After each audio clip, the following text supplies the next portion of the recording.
or car commentary, I just wanted to make a note.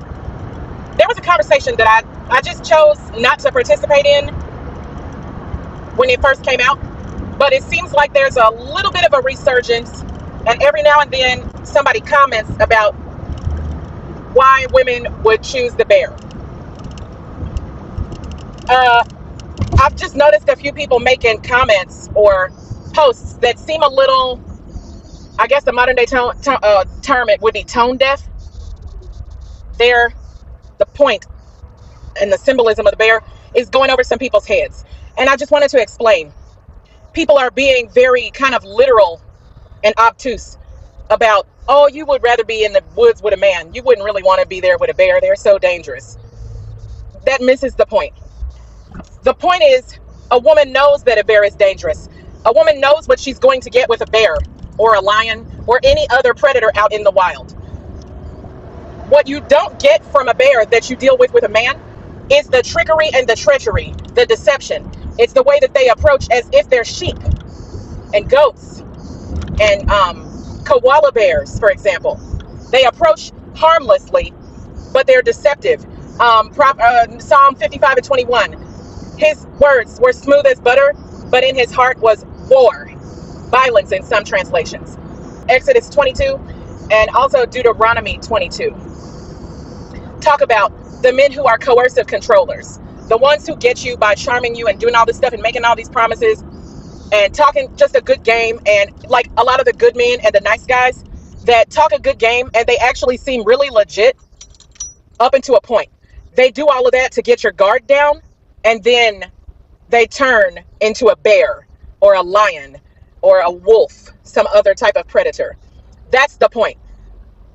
It's kind of like the other day on my video when I said, by the time a man emotionally and psychologically abuses you enough, you would rather he just go ahead and hit you, because the psychological wounds, what it does to your mind and what you have to do to reclaim your mind from the toxic relationships of some of these men is far more work and healing work.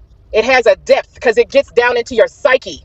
It gets in your heart, and you literally have to work through that, uproot that stuff and get it off of your soul and your mind.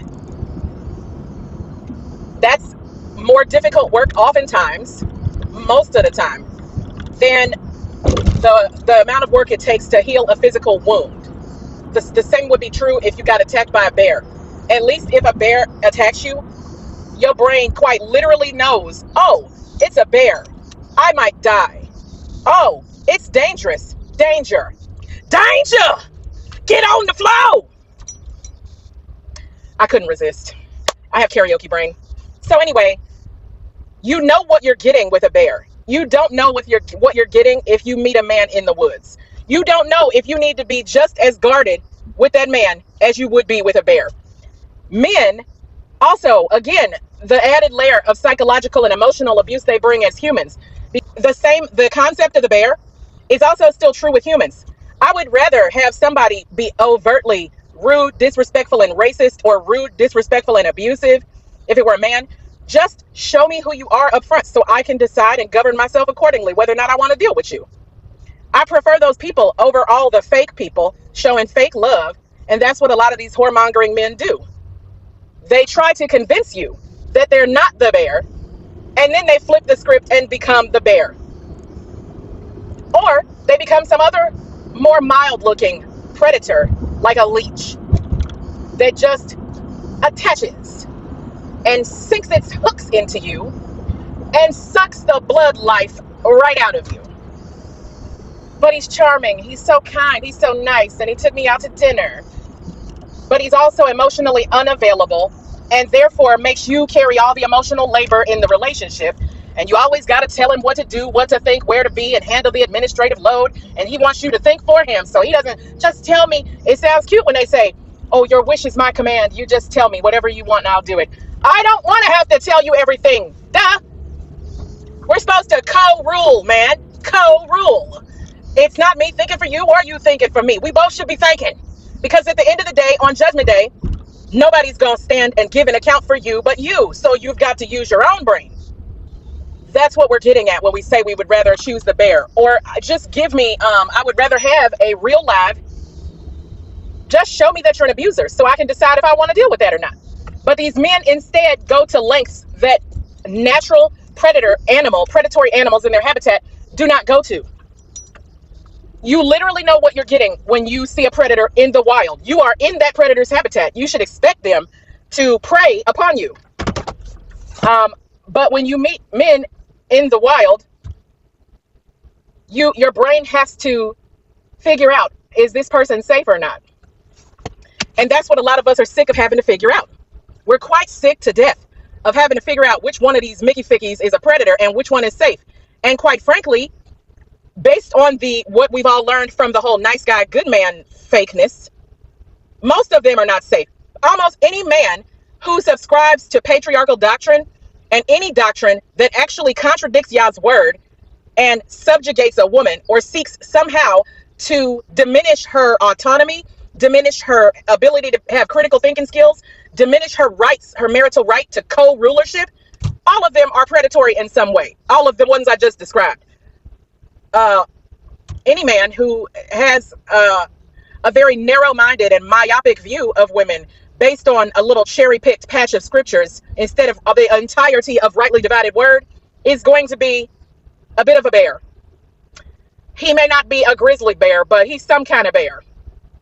And the more you heal and grow and decenter men and heal your own internalized patriarchy and your own internalized misogyny as a woman, you really start to look around and realize how many of these men really they don't measure up to Yah's word.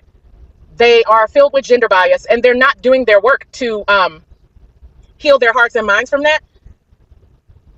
And it's evident by how many of them teach. I was going to make a video about this, so I won't go into it too much more here. But I just wanted to explain. Hopefully that gives you some clarity on why women would absolutely choose the bear.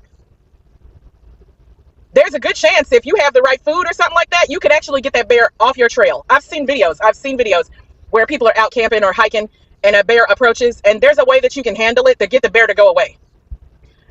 But we've also seen videos of grown men, entitled, pompous, arrogant men who think they are entitled to just continue to harass and harangue a woman out in public. Bears don't do that. So hopefully you have some clarity now, if you didn't already. Did I finish the thought on abusive people? How you'd rather have somebody just come right out and tell you, right? Wouldn't life be easier if all the racists would just announce themselves instead of us as Black people having to go throughout the world maneuvering and wondering which white people we can actually trust, which ones won't throw us under the bus when push comes to shove, which ones won't catch us off guard with a microaggression unexpectedly, like my therapist did the other day. She asked me how I was able to afford something. And it honestly wasn't the first question that seemed a little like, you done got too comfortable with me, ho. I think it's time to go.